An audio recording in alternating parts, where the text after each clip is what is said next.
মুসলমানের সন্তানেরা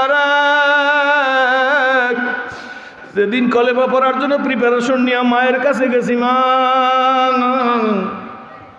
মা ডাক দিয়ে বলে, কি তোর মাথা খারাপ হয়েছে না কি? আমি বলছি, আমার মাথা খারাপ হয় না, আমি এখন চলে যাবো। কোথায় যাবি? আমি বলছি, মা কোথায় যাবো তা আমি জানি না, আসলে আমি জানিও না কোথায় যাব।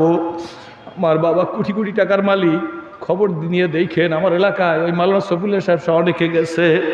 কোথায় যাবি? পাগল হয়েছিস নাকি? আমার দরিয়া কপালে চুমো দিয়ে বলছে, তুই পাগল হইয়া যাইস না, কোটি কোটি টাকার মালিকের ঘর থেকে ভিক্ষুক হইয়া যাইস না।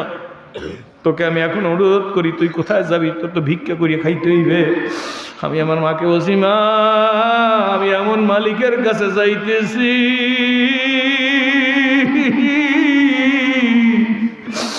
যেই মালিক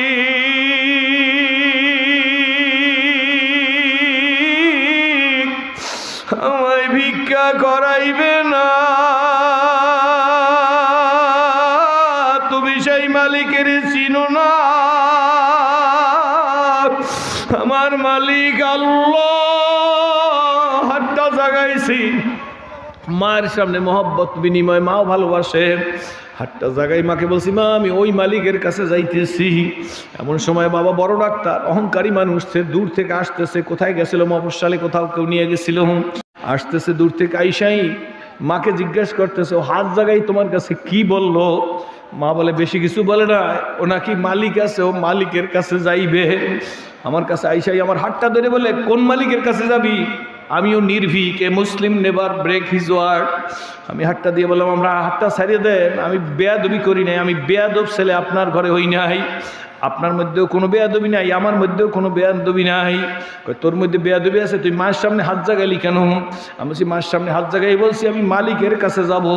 আমি জিজ্ঞেস করে, তোর মালিককে? আমি বলছি, আমার মালিক আল্লাহ। অমনি করে আমার হাতটা ধরিয়া, এখন অনেকে দেখবেন আমি যখন রুকু করি আমার হাতটা সোজা করিয়া রুকু করতে পারি না। আমার হাতটা ধরে একটা মুসুর দিয়ে জমিনের মধ্যে শোয়াইয়া নিজের পাও দিয়ে, আমি কোথাও বলি না, অনেক সময় বলতেও হয়, পাও দিয়ে চাপ দিছে, এমন জোরে চাপ দিছে, একটা শব্দ শুনছি শুধু, এরপরে আমি বেহুশ হয়ে গেছি। এরপরে যখন আমার হুঁশ ফিরে আসছে তখন থেকে গলার সাথে ফিতা দিয়া বাঁধা, হাতটা দুইটা টুকরো হয়ে গেছে, হাড্ডিটা দুইটা ভাগ হয়ে গেছে। কোনো মন্তব্য করি নাই, কিছু বলি নাই, শুধু এতটুকু বলছি, হাত বাঁধা অবস্থায় গলায় হাত রেখে বলছি, মালিক খোবাইবের অত্যাচার, সুমাইয়ার অত্যাচারের 1 কোটি ভাগের 1 ভাগ অত্যাচার আমাকে কেউ করে না। আজকের এই আঘাতটুকু আমাকে বেলালের সাথে এক জান্নাতে থাকার তৌফিক দিয়ে দেও। খব্বাবের সাথে এক জান্নাতে রাখো, খোবাবের সাথে এক জান্নাতে থাকার তৌফিক দিও। আমি মন খারাপ করি নাই আল্লাহ। আমার হাজীগঞ্জের বাইরা, নীলফামারীর বাইরা, আল্লাহ জাকাতও খাই নাই, ফিতরাও খাই নাই, মান্যতও খাই নাই, কারো কাছে চাইও নাই। যা চাওয়ার আল্লাহর কাছে চেয়েছি। কার কাছে? কার কাছে? কার কাছে? জোরে বলো, কার কাছে?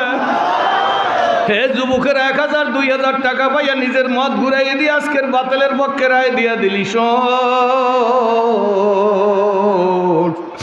জীবনটারে শক্ত কর আর বুঝা, যদি বুঝতে মন নাও চায় অন্তত এইটুকু বুঝা, আঙ্গুল দিয়ে বল, ওরে সেরাজি তুই তো মুসলমানের ঘরে হও নাই, তোকে যে মালিক কলেমা রশি লাগাইয়া এই স্টেজে বসাই দিছে, আমিও কেউ সেই মালিক পাঠাইছে। সাবার জাল্লার কাছে যাব, দরকার জাল্লার কাছে বলবো কি বলেন? ঠিক নেবে ঠিক। আমি সেই শেয়াজি আল্লাহর শুকরিয়া আদায় করি। 1 বছর মক্কা শরীফে কাবাঘরের দরজায় দাঁড়াই, আমার এক বন্ধুর সহ, সে 18 বছর মদিনায় থাকে।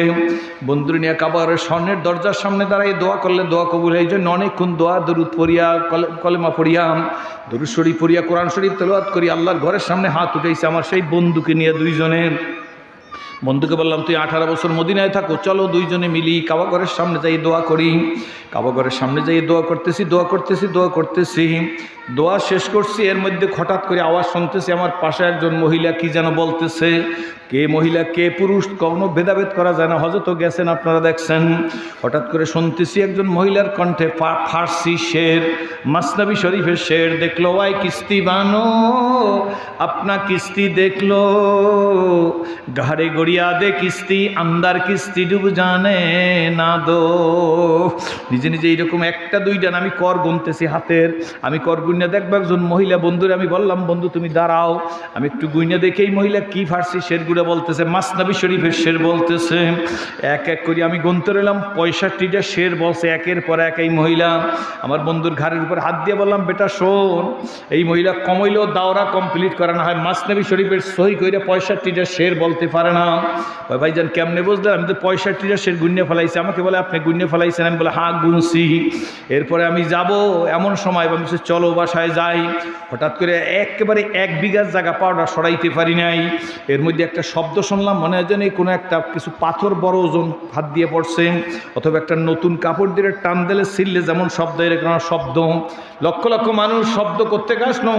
হঠাৎ করে বাম দিকে তাকাই দেখি মহিলা এই শের বলতে যাই এই কপালটা দিয়া কাবা ঘরে একটা বাড়ি দিয়েছে, কপাল দিয়া কাবা ঘরে কপালটা দিয়া বাড়ি দিয়েছে একটা শের বইলে, কিন্তু সেই শেরটা আমি বুঝি নাই।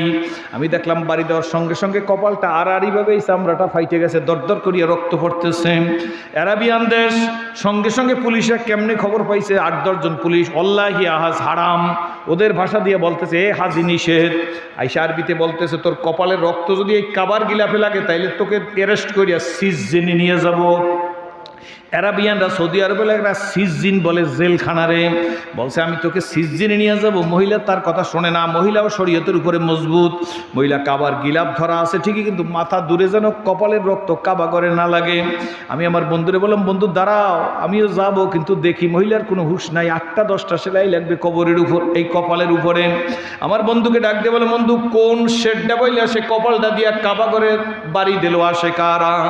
আর জুয়ে দিগারা বুলবুলারা গুপ্তে গুয়ে দিগারা কি জমিরা আসমানে দিগারাস তাহার গোলেরা রঙ্গ বুয়ে দিগারাস। আপনারা চুপ করেন, আমার দিকে তাকান। ইয়া আল্লাহ ইয়া আল্লাহ ডাক দেন, ইয়া আল্লাহ ইয়া আল্লাহ। চিরসুখী জনভ্রমে কি কখনো ব্যথিত বেদন বুঝিতে কি মারে, কি যাত না বিষে বুঝিবে সে কি সে কবু হাসি বিষে দংশিনী যারে কোনো দিন। আমার দিকে তাকান, কেউ বাড়াবাড়ি করবেন না, আমার দিকে তাকান খবরদার। আমি আমার বন্ধুকে ডাক দিয়ে জিজ্ঞেস করতেছি, ছেড়ে দেন ছেড়ে দেন ছেড়ে দেন, তার ভাবে তারে চলতে দেন। আল্লাহ তুমি আমাদের সবাইকে কবুল করো, সকলে বলেন আল্লাহুম্মা আমিন। আমি বন্ধুকে ডাক দিয়ে জিজ্ঞেস করে, আমার দিকে তাকান, বন্ধুকে আমি ডাক দিয়ে জিজ্ঞেস করতেছি, ভাইয়া কোন শেরটা বললা সে তার কপালটা দিয়া কাবা করে বাড়ি দিল। আমার বন্ধু ডাক দিয়ে বলে, ভাইজান তার শের কি আপনি বুঝেন নাই? আমি বলছি না আমি বুঝি নাই। কোন ভাষা দিয়ে শের বলতেছে? মাসনাবি শরীফের ভাষাও না, মাসনাবি শরীফের শেরও না। তখন আমার বন্ধু আমাকে বলে, আপনি কি বুঝেন নাই? আমি বলছি না বুঝি নাই। এই বুঝেন নাই বলতে বলতে বন্ধুর মধ্যেও দেখি কেমন যেন হালতের পরিবর্তন হয়ে গেছে। আইসাই আমার গলাটার উপরে এরকম হাত দিয়ে ধরিয়া, যেমন মানুষ ঝুলনা দেয় এরকম ঝুলনা দিছে, মাথাটা দিয়ে আমার বুকের উপর টাকায় আর ডাক দেয়া কয়, ভাইয়া আপনি কি বুঝেন নাই? আমি বলছি না রে পাগল আমি বুঝি নাই। বলেন আপনি কি বুঝেন নাই? বলেন না আমি বুঝি নাই। এই ওর কান্না আরো বাইরে গেছে, ও শুধু মাথাটা দিয়ে আমার বুকটার উপর টাকাইতেছে। আমি বলছি তুইও কি পাগল হয়ে গেলি? আমি তো বলছি আমি বুঝি নাই, তুই এরকম করো কেন? কয় ভাইজান শোনেন, মহিলা কি বইলা কাবায় মাথাটা দিয়ে টাক দিল, আর মাথাটা এতখানি তার ফাইটে গেলেন। বলে বল এইটা বুঝার জন্যই তো তোর কাছে জিজ্ঞেস করছি। কয় ভাইজান মহিলা যে শেরটা বলছে শেরটা শোনেন, কেরালা ভাষার মতো মনে হইতেছে। কয় মহিলা এই শেরটা বলছে কাবার গিলাপ ধরিয়া, কাবার গিলাপ ধরিয়া মাথাটা টাকতেছে, এই কথা বলিয়া কাবার গিলাপ জোরে ধরিয়া বলছে, ও রব্বি কাবা, ও কাবার মালিক, এই তো তোমার ঘর, এই আমার সিনা। কাবার গিলাপ ধরে বলতেছে, ও ঘরের মালিক। মহিলা বলতেছে ডাক দিয়া কয়, ও ঘরের মালিক আমি তোমার ঘর পাইছি। আল্লাহ ডাক দিয়া বলে, আমি তোমার ঘর পাইছি। আমি ঘর পাইলে হবে না। মহিলা কাঁদে আর বলে, যুবকরা শোন, অন্যদিকে তাকাইস না।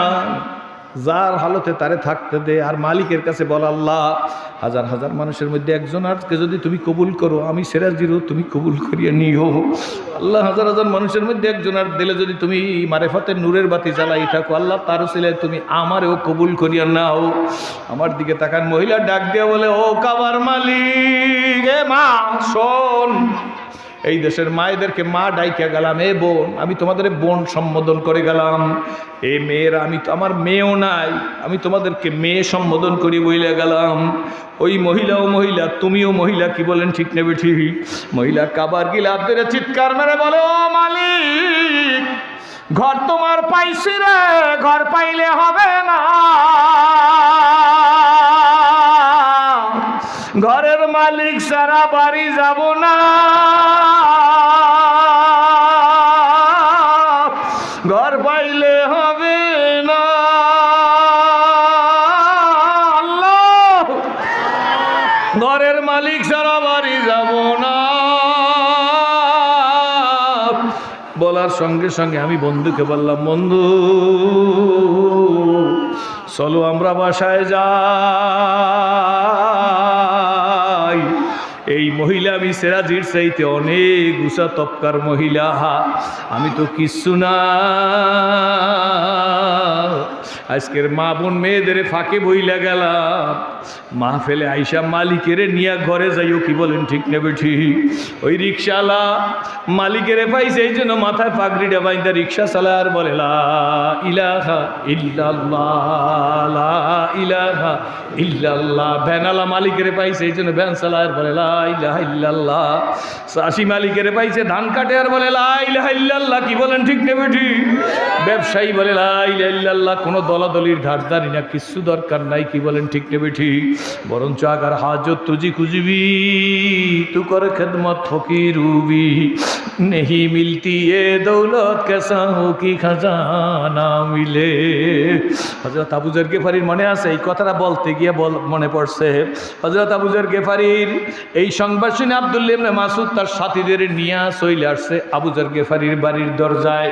ঘরের সামনে দাঁড়াই গেছে, সময় লাগার কথা, এতখানি সময় লাগছে একটু। ঘরের দরজায় দাঁড়াইয়ে আব্দুল্লাহ ইবনে মাসউদ তার সাথীদেরকে নিয়ে বলতেছে, হে আমাদের বোন আবু যর গেফারির স্ত্রী, আপনি একটু বারান্দায় যান, আমরা আমাদের প্রিয় ভাই আবু যর গেফারিকে গোসল করাবো, কাফন পরাবো। আবু যর গেফারির স্ত্রী বারান্দায় চলে গেছে, সাহাবীরা ধরিয়া আব্দুল্লাহ ইবনে মাসউদের সাথীরা ধরিয়া নামাইছে, ঘর থেকে বের করিয়া গোসল করাইতে বলছে। আব্দুল্লাহ ইবনে মাসউদ গোসল করাইতেছে, গোসল প্রায় কমপ্লিট, গোসল শেষ হয়ে গেছে। যারা গোসল করায় তারা গোসল করা, আর একজন আরেকজনের দিকে তাকায় আর মাথা নাড়াইয়ে নাড়াইয়ে এরকম বলতেছে কই কাপড়, কই কাপড় তো দেখি না, গোসল তো দিতেছি। তখন একজন আর একজনের দিকে তাকায় আর চোখ দিয়ে খাজুর গাছের কিলির মতো পানি পড়তেছে। আব্দুল্লাহ ইবনে মাসউদ দূরে দাঁড়ায় সব দেখতেছে। আব্দুল্লাহ ইবনে মাসউদ কাছে আইসে বলে, কি করো? গোসল হয়ে গেছে? কয়, জি হুজুর গোসল হয়ে গেছে। তাহলে তোমরা কাঁদো কেন? সাথীরা ডাক দিয়ে বলে, হুজুর আমরা কাঁদি এই কারণে, গোসল তো হয়ে গেছে, গোসল তো দেওয়া শেষ, কিন্তু কাফনের কাপড় কই? ও ভাইরা, ও গরিবেরা, ও ধনীরা, ডাক দিয়ে বলে, গোসল তো শেষ কিন্তু কাফনের কাপড় কই? হযরত আব্দুল্লাহ ইবনে মাসউদ সাথীদের মাথার উপর হাত দিয়ে বলতেছে, সবর করো, যে মালিক আমাদের ভাই আবু যর গেফারিকে মৌতের বিছানায় ঘুম পড়াইছে, সেই মালিক কাফনের কাপড়ের ব্যবস্থা না করিয়া ঘুম পড়ায় নাই। সাথীরা ডাক দিয়ে বলে, ঘরেও নাই, বারান্দায়ও নাই, কেনাকাটার কোনো ব্যবস্থা নাই, আমাদের কাছেও কাফনের কাফন নাই। তাহলে এখন গোসল শেষ হয়ে গেছে, এখন তার কাফন কোথায় পাবো? আব্দুল্লাহ ইবনে মাসউদ জার জার করিয়া কান্না শুরু করিয়া দিছে। নিজের মাথার মধ্যে পাগড়ি বাঁধা ছিল, পাগড়ির প্যাচ খুলতেছে। আব্দুল্লাহ ইবনে মাসউদ নিজের মাথার পাগড়ি খুইলা হাতের মধ্যে নিয়ে আইসা কাঁদতেছে আর বলতেছে, সাথীরা নে নে, আমি আব্দুল্লাহ ইবনে মাসউদের মাথার পাগড়ির মধ্যে আমাদের ভাই আবু যর গেফারির কাপড়ের কাপড় রাইখা দিছে। তোমাদের কাছেও খবর নাই, আমার কাছেও খবর নাই। দাদে হকরা কাবিলিয়াত শর্তে নিশ্ত বলকে শর্ত কাবিলিয়াত দাদেউস। গরিব হইয়াও কেউ আফসোস করেন না, ধনী হইয়াও কেউ আফসোস করার দরকার নাই, শুকরিয়া বেশি নাই, কি বলেন ঠিক নেবে ঠিক? বরঞ্চ নিজের দিলের হাইসিয়াতকে পরিবর্তন করি, আল্লাহর আল্লাহর কাছে বলতে, ও মালিক আমি গোলাম, তুমি আমার মালিক। কি বলেন ঠিক নেবে ঠিক? চোখের নজরটাকে একটু ফিরাই দইবেন। কোনো বাঁকা চোখে কারো দিক কোনো দিন তাকান যাবে না। ইসলাম কবুল করার আগে একটা নবী জীবনের বই পড়তেছিলাম, সম্ভবত আখলাকুন নবী সাল্লাল্লাহু আলাইহি ওয়াসাল্লাম। আল্লাহর হাবিব বসা আছে, একটা লোক নবীজির কাছে আসতেছে, কাছাকাছি আইসে গেছে। আল্লাহর নবীর কাছাকাছি আসার সঙ্গে সঙ্গে আল্লাহর হাবিব তার দিকে আঙ্গুলের ইশারা করে বলতেছে, কি দেখতেছো, আমার দিকে তাকাইয়াছো, ব্যাপার কি? লোকটা ডাক দিয়ে বলতেছে, মুহাম্মদ তুমি বড় কালো। জোরে বলেন নাউজুবিল্লাহ। নবী মোহাম্মদ রসুল্লাহ শুনেই বলতেছে, হ্যাঁ তুমি ঠিক বলছো, নাম ঠিক বলছো, তুমি যাও। লোকটা তখন চলে গেছে, নবীর সাথে ঝগড়া করতে পারে নাই। এরপরে একজন সাহাবী আসতেছে, নবীজির দিকে আসার মুস্কি মুস্কি আসে, নবীজির দিকে তাকায় আর আকাশের চাঁদের দিকে তাকায়, আকাশের চাঁদের দিকে তাকায়, আবার নবীজির দিকে তাকাইতেছে। নবীজিও তার দিকে তাকাইয়ে তাকাইয়ে মুস্কি আসতেছে। লোকটা একদম কাছাকাছি আইসে গেছে, সাহাবী আইসে গেছে, নবীজির কাছাকাছি আইসাই নবীজির দিকে তাকাইয়া মুস্কি হাস দিছে আরো বেশি একটু। তখন নবীজি তাকে ডাক দিয়ে বলতেছে, কি দেখতেছো সাহাবী, কি দেখো, কি দেখো গো? তখন ওই সাহাবী ডাক দিয়ে বলি, ইয়া রাসূলুল্লাহ, ইয়া হাবিবাল্লাহ, নবীজি গো আকাশের চাঁদ দেখি আর জমিনের চাঁদ দেখতেছি। আল্লাহু আকবার। জমিনের চাঁদ কারে বলছেন বুঝছেন তো? নবীজিকে বলছে জমিনের চাঁদ। আল্লাহ নবী ডাক দিয়ে বলে, দুই চাঁদ দেখলা, দুই চাঁদের মধ্যে ডিফারেন্স কি, পার্থক্য কি, কি তুমি করলাম? সাহাবী নবীজির আরো কাছে আইসে গেছে, নবীজির আরো কাছে আইসা বলতেছি, ইয়া রাসূলুল্লাহ, ইয়া হাবিবাল্লাহ, দুই চাঁদের মধ্যে পার্থক্য হইল ওই আকাশের চাঁদের মধ্যে দাগ আছে, কালো কালো কালো সব দাগ দেখা যায়, কিন্তু জমিনের চাঁদের মধ্যে কোনো দাগ নাই। নবী মোহাম্মদ রাসূলুল্লাহর শরীরের মধ্যে কোনো দাগ নাই। একজন বলে, মোহাম্মদ তুমি বড় কালো, আর একজন বলে, নবী গো আকাশের চাঁদে দাগ আছে, জমিনের চাঁদের মধ্যে দাগ নাই। আমরা তো সেই নবীর উম্মত। কি বলেন ঠিক নেবে ঠিক? আমাদেরকে ঘামাইলে আমার ঘাম থেকে দুর্গন্ধ আসে, নবীজি ঘামাইলে নবীজির ঘাম থেকে মেশকের সুগন্ধি আসতো। আমি বাড়ি না থাকলে কেউ যদি আমাকে খুঁজতে বাড়িতে যায়, আমার বাড়িতে জিজ্ঞেস করা লাগে হুজুরে গেছে কোথায়। যদি লোকেরা বলে যে হুজুরে জালুকাঠি গেছে, বলে জালুকাঠি এই পথ দিয়ে গেছে না কলেজ রোড দিয়ে গেছে। আর নবী যদি বাড়ি না থাকতো, কোনো লোক যদি নবীর সন্ধানে যাইতো, শুনতো নবীজি বাড়িতে নাই, ওহুদে গেছে, বদরে গেছে, বা অমুক জায়গায় গেছে, মদিনার বাজারে গেছে। যাওয়ার কথা শোনার সঙ্গে সঙ্গে সাহাবীরা কোন রাস্তায় গেছে জিজ্ঞেস করতো না। সাহাবীরা রাস্তার মুখে দাঁড়াইয়া নাক দিয়ে টান দিত রাস্তার সামনে, এরকম সুগন্ধি নিত। যে রাস্তার মুখের মধ্যে সুগন্ধি পাওয়া যাইতো, সাহাবীরা ধরতো, নবীজি আমার এই রাস্তা দিয়েই গেছে। সকলে বলুন আলহামদুলিল্লাহ। এই জন্য জীবনে ইসলাম কবুল করার আগে নবীজির জীবনী গোপনে গোপনে পড়ছি, যতই পড়ছি ততই মধুর লাগতে রইছে। নতুন জায়গা সেই জন্য বলি, যতই পড়ি ততই মধুর লাগে, যতই পড়ি ততই মধুর লাগে, যতই পড়ি ততই মধুর লাগে। পড়তে পড়তে পড়তে পড়তে নিজে পাগল দেওয়ানা দিশেহারার মতো হয়ে গেছি। কোন দিন কখন কিভাবে সুইটে যাব তা কিছু জানি না। স্কুল থেকে বাড়িতে আসছি, বাড়িতে এসে কাপড় চোপড় ধুইয়া পরিষ্কার করিয়া নিজে পড়তে বসছি। এমন সময় দেখি আমাদের স্কুলের হেড মাওলানা সাহেব হুজুর, যিনি আমাদেরকে 6 to 10 পর্যন্ত ইসলামিয়াত পড়াইছে, আমি নিজেও অমুসলিম হইলেও 6 to 10 পর্যন্ত ইসলামিয়াত নিয়ে পড়ছি, ক্লাস 10 পর্যন্ত পড়ছি। হুজুরে আমাদের বাড়িতে আসছে, বাবা বড় ডাক্তার, রেজিস্টার ফিজিশিয়ান, কোনো খুচরা ডাক্তার ছিল না। আমার বাড়িতে আসার সঙ্গে সঙ্গে আমি হুজুরকে দেখে একটা দৌড় দিছি। তখনও কিন্তু ইসলাম কবুল করিনি, ওই সময়ের কথা বলতেছি। দৌড়ে গিয়ে হুজুরের কাছে দাঁড়াইছি, হুজুর আমার বাড়িতে আসছেন, ব্যাপার কি? আমাদের বাড়িতে আসছেন। আমাকে ডাক দিয়ে বল, তোমার আব্বু কোথায়? আমি বলছি, বাবা তো জালুকাঠি গেছে। কখন আসবে? তখন মোবাইলের যুগ নাই, 40 বছর আগের কথা। আমি বলছি, বলতে পারো? আমি বলছি, বলতে পারি না। হুজুর আসেন, হাত ধরে টান দিছি, চলেন। বাবার চেম্বারের মধ্যে ভিআইপি রুম ছিল, ভিআইপি রুমের মধ্যে গিয়ে নিয়ে বসাইছি। বাবার চেম্বারের মধ্যে ভিআইপি রুমের মধ্যে নিয়ে বসাই একটা দৌড় দিছি, মার কাছে গেছি, মা আমাদের হুজুরে আসছে। মা জিজ্ঞেস করে, তোমার হুজুর কি? আমি বলছি, হ্যাঁ মা আমার হুজুর, আমাকে 6 to 10 পর্যন্ত ইসলামিয়াত পড়াইছে। এখন মা বলে, কি করতে হইবে বলো? আমি বলছি, মা আমাদের পারিবারিক ট্র্যাডিশন তো সবাইকে মেহমানদারি করাও। হুজুরে আসছে, হুজুরকেও মেহমানদারি করাবা, কিন্তু সবাইকে যে মেহমানদারি করাও আজকে সেই মেহমানদারি চলবে না। আমার হুজুর আসছে, যেহেতু আমার হুজুরকে ভিভিআইপি মেহমানদারি করা লাগবে। মা আদরের সালে আমার বুকের উপর হাত দিয়ে কয়, কি মেহমানদারি করবি বল, তোর ঘরে যা আছে সবচাইতে বেশি মেহমানদারি দেবো। আমি মাকে দেখাই দিলাম, আমার স্পষ্ট মনে আছে বাবা। এই জন্য বলি, ওলামাদের মহব্বত করলে কপাল খুইলে যায় আল্লাহর ফজল করমে। ইসলামকে মহব্বত করলে কপাল খুইলে যায়, আল্লাহ ওয়ালাদেরকে মহব্বত করলে কপাল খুইলে যায়, পীর বুজুর্গের মহব্বত করলে কপাল খুলে যায়।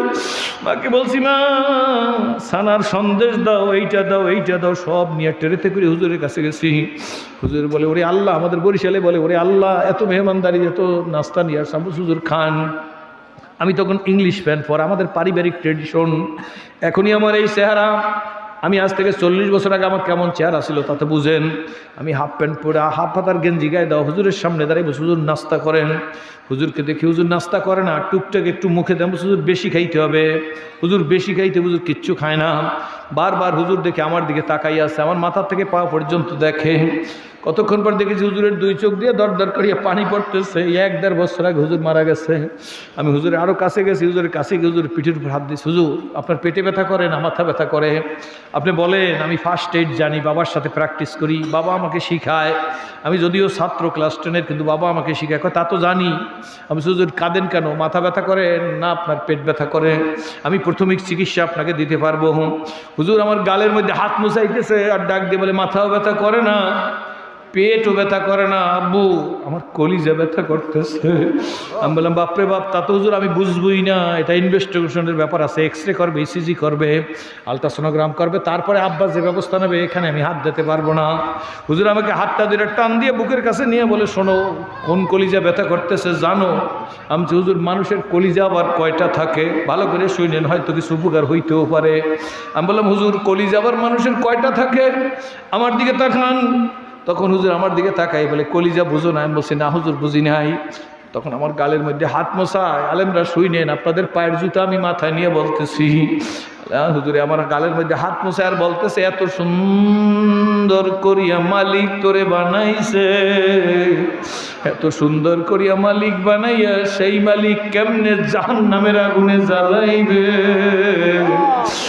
মালিকের কি মায়া লাগবে না? হুজুরি কি বলছে, কোন মালিকের কথা বলছে? তখন আমি কিচ্ছু বুঝতাম না। আমাকে ডাক দিয়ে বলে এত সুন্দর করিয়া বানাইয়া নিজের হাতে বানাইয়া মালিক জাহান্নামের আগুনে জ্বালাইবে, মালিকের কি মায়া লাগবে না? শোনো লালমনিরহাটের ভাইরা, হাজীগঞ্জের ভাইরা, হুজুরকে আমি জড়াই ধরে বলছি, হুজুর তাইলে আপনি দোয়া করেন আমার মালিক যেন আমাকে জাহান্নামের আগুনে জ্বালায় না।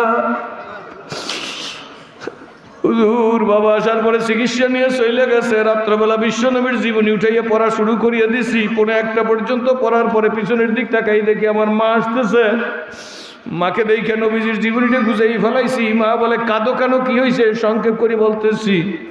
আমার চোখের দিকে তাকাই বলে কি হয়েছে, চোখে পানি কেন, কাঁদো কেন? আমি বলছি মা আমি কাঁদি না। আমাকে বলে তোমার চোখে পানি, তারপরে বলো কাঁদো না। আমি বলছি মা আমার চোখ জ্বালাইতেছে। লালমনিরহাটের হাজীগঞ্জের ভাইরা তখন চোখ জ্বলতেছিল না, ওস্তাদের কথা মনে করি আর নবীর জীবনী পড়িয়া আমার কলিজাটা জ্বালাইতেছিল। মা বলে বেশি রাত্র জাগছো, সেই জন্য তোমার শরীর কষ হয়ে গেছে, তুমি এখনই যাইয়া তাড়াতাড়ি পর ঘুমাও। আমি বলছি মা এখনই ঘুমাবো। মাকে মায়ের রুমের মধ্যে দিয়ে আসছি। মা দেখলাম দরজায় সিটকানি দিছে, আবার ব্যাক করিয়ে পিছনে যাই দেখলাম দরজায় ঠিক মতো সিটকানি মার দিল কিনা, হাত দিয়ে লাড়া দিয়ে দেখি সিটকানি লাগছে। নিজের রুমের মধ্যে এসে আমার দরজারও সিটকানি দিয়ে বাতি জ্বালাই আবার নবীজির জীবনীটা বুকে নিয়ে পড়তে শুরু করিয়া দিছি।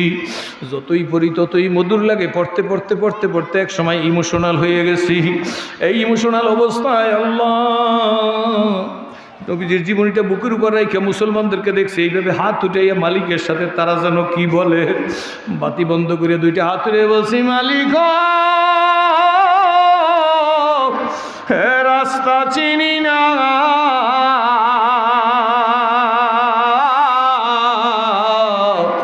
তুমি আমাকে রাস্তা দেখাইয়া দাও। ডাকার মতো ডাকলে মালিক কেমনে শোনে না। কতক্ষণ ডাকছি ভয় পাইও না যুবকেরা, কতক্ষণ ডাকছি জানি না, বলছি জানি না, মনে যাতে শুধু এই বলছি মালিক রাস্তা দেখাইয়ে দাও। বলতে বলতে বলতে বলতে ঘুমাইয়ে গেছি। ঘুমের মধ্যে দেখি স্বপ্নের মধ্যে আমার সামনে একটা ফুটন্ত বিরাট বড় গোলাপ ফুল, গোলাপের উপর দাঁড়াই আছেন একজন শুভ্র পোশাক পরিহিত মানুষ, মুখে দাড়ি, মাথায় পাগড়ি, নুরানি উজালা চেহারা, হাত দিয়ে ডাকতেছে কল্যাণ শাহ। ডাকো। হাত দিয়ে ডাকার সঙ্গে সঙ্গে আমার ঘুম ভেঙে গেছে। ঘুম ভেঙে যাওয়ার সঙ্গে সঙ্গে দেখি আমার রুমের মধ্যে শুধু সুগন্ধি আর সুগন্ধি। আল্লাহর কসম করিয়া বলতেছি, ওই সুগন্ধি দুনিয়ায় কোনোদিন আর দ্বিতীয় পাই নাই। আজকের যখন বলতেছি তখন নাকের মধ্যে সেই সুগন্ধি আমি অনুভব করতেছি। আল্লাহর ফজল করবে। ওই দিন ঘর থেকে বেরিয়ে আসছে সোনামণিরা, আব্বুরা আজকের জীবনে 40-এর কাছে চলে যাইতেছে। আল্লাহু আকবার। ইসলাম কবুলের বয়স 40-এর কাছাকাছি সময়। আল্লাহর কাছে যাচ্ছি, আল্লাহ পাক রব্বুল আলামিন সব দিয়া দিছে। আপনারা প্রশ্ন করতেন, হুজুর গুলশান বনানীতে কয়টা বাড়ি আছে আপনার, যে আল্লাহ আপনাকে সব দিয়া দিল? আল্লাহর কাছে গুলশান বনানীতে বাড়ির কথা বলি নাই, আল্লাহর কাছে বলছি, মালিক আমার এই কপালটা দিয়া তোমাকে সেজদা দেওয়ার তৌফিক দিয়া দাও। আমি প্রথম যার কাছে ইসলাম কবুল করছি উনি আল্লামা শামসুল হক ফরিদপুরি রহমাতুল্লাহ আলাইহ সুযোগ্য খলিফা খাদেম এবং 100 মানের মাদ্রাসারই ছাত্র। ওনার কাছে যে ইসলাম কবুল করিয়া কোর্টে এফিডেভিট দিয়ে আসরের নামাজ আমার জীবনের প্রথম নামাজ। আসরের নামাজের জন্য আমি প্রিপারেশন নিয়েছি। মসজিদের মধ্যে ঢুকছি, 2-3 মিনিট 2.5 মিনিট বাকি আছে। আমার ওস্তাদ আমাকে সুন্দর করে অজু করাই দিছে। একটু দূরে গিয়ে দেখি ওস্তাদ দাঁড়াই আছে নামাজের ইন্তজারে। আমিও নামাজের ইন্তজারে আছি, এই কেবলমাত্র আল্লাহকে সেজদা দেব। কিন্তু আমি তাকাই দেখে আমার ওস্তাদ মসজিদের খাম্বার সাথে মাথা ঠুকাইতেছে, খালি এরকম মাথা ঠোকায়। আর দেখি 2 চোখ দিয়ে দর দর করিয়া পানি পড়ে। ক্যালকাটা আলিয়া মাদ্রাসা থেকে ট্রিপল টাইটেল ওস্তাদ শামসুল হক ফরিদপুরির মাদ্রাসা থেকে দাওরা কমপ্লিট। ওই ওস্তাদের কাছে আমি গিয়ে বলি, বাবা এই তো ইসলাম কবুল করাই দিলেন, আমার মনের মধ্যে শান্তি, কিন্তু আপনার চোখে যে পানি, ব্যাপার কি? ওস্তাদ আমার গালের মধ্যে হাত দিয়া কপালে একটা চুমা দিয়ে বলতেছে, কই পানি? আমার চোখে পানি নেই। আমি বলি, ওই যে আপনার চোখের পানি, আপনি আমাকে গোপন করতে পারবেন না। কয় না এমনি। আমি বলছি এমনি বললে আমি নামাজই পড়বো না। ছোট্ট তো আমি তখন, আমি বলছি এমনি নামাজই পড়বো না। তখন আমার কোলের মধ্যে নিয়ে, বুকের মধ্যে নিয়ে লাগাই আমার চোখের মধ্যে হাত বুলাইতেছে, কপালের মধ্যে হাত বুলাইতেছে। আমি ডাক দিয়ে বলি, এমন করেন আর কাঁদেন কেন? আমার কথা কি বুঝতেছেন আপনারা? বলছি এমন করেন আর কাঁদেন কেন? আমার ওস্তাদ আমাকে ডাক দিয়ে বলতেছে, আব্বু কাঁদি কেন শোন। একটু 2 মিনিট আগে তোর অজু করাইয়া তোর চেহারার দিকে তাকাইয়ে দেখছি, আর 2 মিনিট পরে তোর অজু করাবার পরে তোর চেহারার দিকে, অজুর আগে তোর চেহারা দেখছি, আর অজু করার পরে তোর চেহারার দিকে তাকাইয়ে দেখি অজু করার আগের চেহারা আর অজু করার পরের চেহারা, গাল্প অফ ডিফারেন্স। আল্লাহু আকবার। যে মালিক 2 মিনিটের মধ্যে তোর চেহারার পরিবর্তন করিয়া দিছে, হাতটা ধরিয়া টান দিয়ে গায়ে এসো বাবা, ওই মালিকের সেজদা দিয়া দেখ যে কি মজা লাগে। আমি বলি, মালিককে তো সেজদা দেবো, রুকু করবো, সেজদা করবো, কোনো তসবিহ তাহলিল কেমনে পড়তে হয় কিচ্ছু জানি না। আমার ওস্তাদ আমার ডাক দিয়ে কি বলে শোনেন, ডাক দিয়ে কেছে, রাজি